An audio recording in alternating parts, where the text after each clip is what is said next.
Hello, everyone, and welcome to a Thanksgiving mystery special.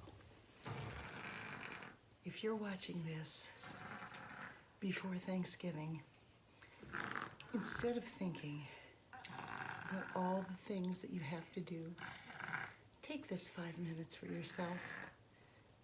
And if you're recovering after Thanksgiving,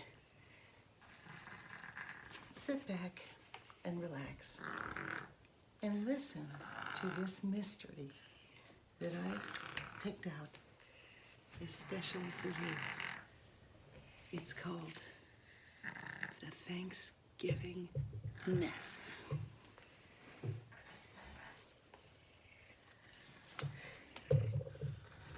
Allow me to read this for you. Can you pass the gravy, Mom? Tracy asks sweetly, as Sandy handed the family heirloom to her eldest daughter. The silver gravy boat, while not really worth anything, had been in the family for generations. It had a lot of sentimental value, not just to Sandy, but to her entire family.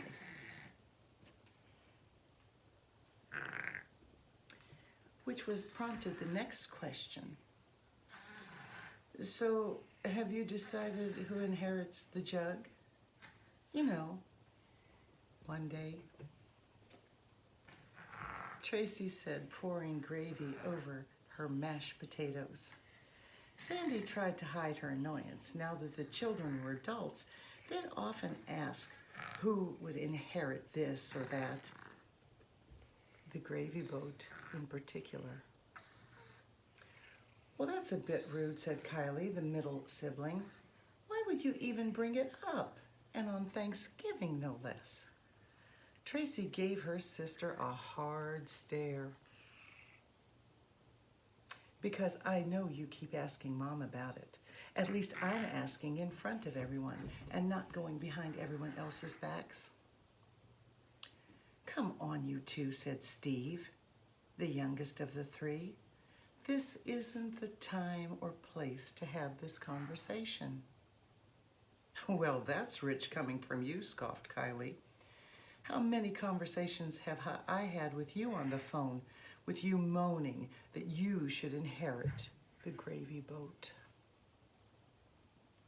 But you just proved my point. I talk about it at the appropriate time. And my argument stands.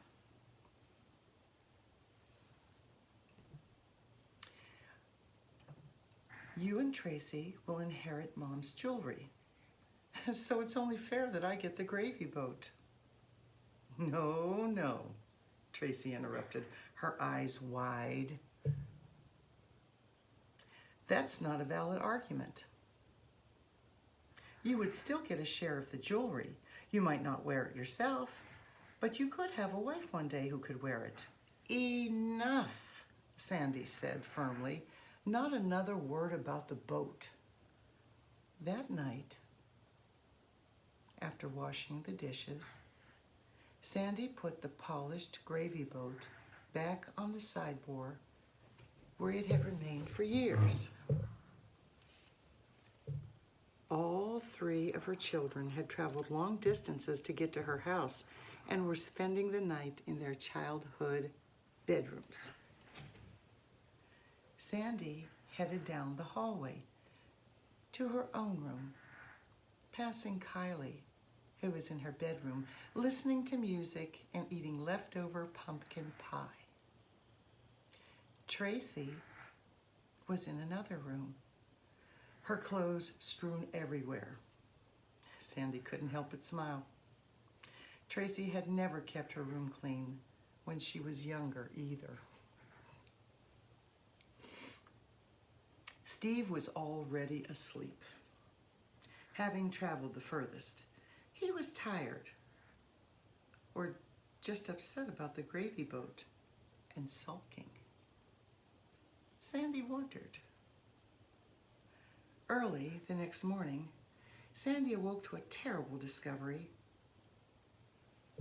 The gravy boat was missing.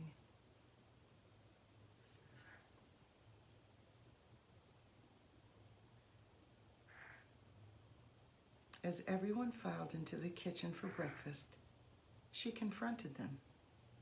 Who took it? What? Tracy asked. The boat, Sandy cried.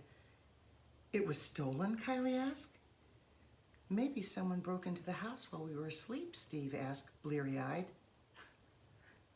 No one broke in, Sandy scoffed.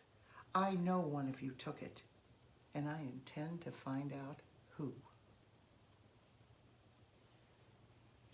Sandy headed to Kylie's room first. It was clean and tidy, with a bed made. Sandy searched her suitcase. The boat wasn't in there. She walked into Tracy's clothes-strewn room, where the bed was also made. Sadly, the boat was nowhere to be found.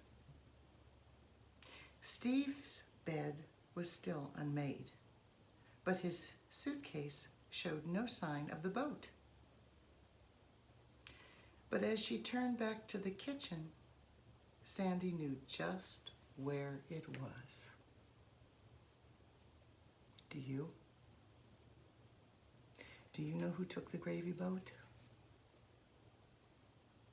Do you think it was Tracy, her oldest daughter? Or do you think it was Kylie? Or do you think it was her son, Steve, who thought he should get it since his sisters would be inheriting his mother's jewelry? I wonder who took the gravy boat.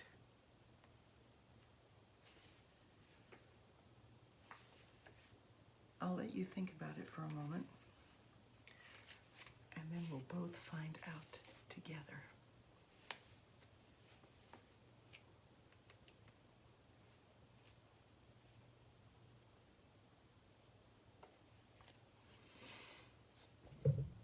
Are you ready to find out who took the gravy boat? I know I am. Tracy stole the gravy boat. As Sandy's messiest child, it was strange when Sandy entered her room and found the bed made, but in actuality, she had made the bed to keep her mother from making it and discovering the gravy boat had been hidden inside the pillow. She intended to slip it into her suitcase just before she left. Well, that was sure interesting. It was a lot of fun. I love mysteries, and I love holidays. And I think before I close the show, that we should take a moment to thank God for the friends and family in our life. And if we don't have friends and family, we can at least be thankful for the memories that we do have. And we should be thankful for a roof over our head, thankful that we're busy, thankful that we have ideas. I know that I'm thankful for all of you. Whether you just joined for the first time or if you watched many episodes, I'm thankful for all of you. And I invite you all to come back for more exciting stories, for more holiday specials, and for a lot of good times together. So with that, I and my cat Gunther, who you've seen in many videos, want to wish you all a very happy Thanksgiving.